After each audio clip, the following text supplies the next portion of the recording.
ফজরের পরে সকালে ফরজ গোসল করা লাগে না, গোসল করতে হয় মুসলমানকে, পবিত্র করতে হয় মানুষের বাচ্চাকে, বসে বসে বিশ্বাস করতে হয় মানুষের বাচ্চাকে।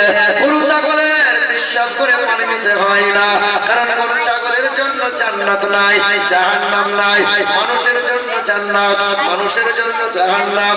ও মানুষ জান্নাত যাবে না, মানুষ যারা হবে মুমিন মুমিনা হবে যারা, জান্নাত পাবে তারা।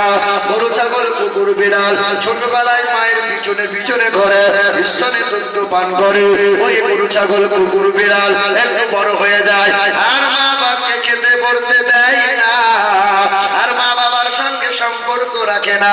ওরা গরু, ওটা ছাগল, ওটা ভেড়া। এ সমাজের মুসলমানের ছেলেরা আজ বড় হয়ে গেলে মা বাবাকে খেতে পড়তে দিলে না যারা, এক নম্বর জানোয়ার হলো তারা। গ্রামে আছে না নাই?